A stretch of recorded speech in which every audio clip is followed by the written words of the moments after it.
This video is sponsored by DC Dark Legion. So over the past couple days, I got the chance to play DC's newest game, DC Dark Legion. And for those of you who haven't heard of this game or haven't seen any marketing for it, this is a new DC strategy game with light RPG elements that came out March 14th for PC and mobile devices on iOS and Android. And the team over at FunPlus decided to make a game adaptation of Scott Snyder's Dark Knight's Metal series. The game has over 50 playable original DC characters at launch, and over 200 characters as the game continues to get updates and developments. With great character art and modeling, the characters have ultimate moves with cool looking animations that fit each character, detailed IP settings, character families, and more. You can really experience the fun of playing as a superhero here. And it's pretty clear they put a lot of effort into faithfully restoring the IP and character looks. The modeling, artwork, and animations all look really good. I mean, I was surprised that this was even able to look so good playing it on my phone. The game also does have voice acting for things like cutscenes and at various other points in the game. And the reason I mention this is because my second Batman GOAT, voice actor, Roger Craig Smith, is reprising his role as Batman in this game. I am vengeance.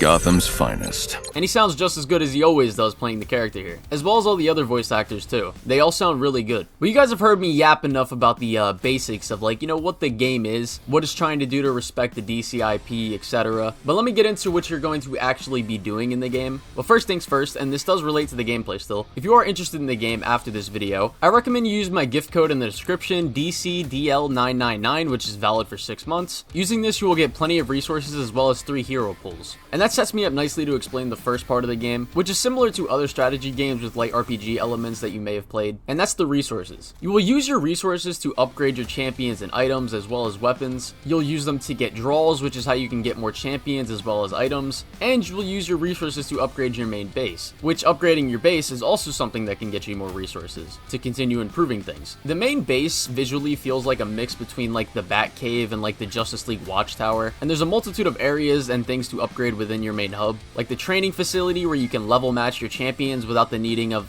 grinding to get all the characters to equal levels, which I think is a good system. And there's also an armory that you can upgrade to put armor on your champions. And the thing I like most about this armor system specifically is something that I think a lot of other games neglect, and that's the fact that the armor upgrades you put on your champions won't change the original design in any way. So that's a big plus for me. And there's multiple other areas of the main hub to upgrade that are going to be needed, not just for upgrading your champions, items, and keeping up your resources, but also to progress the story, which, yes, there is a story. And the premise for the story is the DC universe is a multiverse, home to the greatest icons of our time. From heroes like Superman, Batman, and Wonder Woman to villains like Joker, Lex Luthor, and Darkseid. The DC universe also contains the alien worlds of the Green Lanterns, the advanced future of the Legion of Superheroes, and the mythic realms of the Swamp Thing. There are, of course, alternate universes as well, where the heroes we know are actually criminals. Amazons make war against the Atlanteans, or Victorian Batman battles Jack the Ripper. But a threat from outside the dark multiverse, an unstable realm where worlds formed of our worst nightmares, brings the Batman Who Laughs, a terrifying cross between Batman and the Joker, who I'm sure a lot of you guys have heard of. His army is dark reflections of the icons of the DC universe, and together they invade the world and try to reform it in their image, a place of darkness and evil. Under the player's guidance, the heroes and villains of the DC universe must unite to save their home and reality from the Batman Who Laughs and his fellow Dark Knights, or the entire multiverse will fall. As they journey to save Prime Earth from the Dark Legion, players will join forces with DC's greatest characters to strategically prepare for combat. And when you do go through these story missions or even,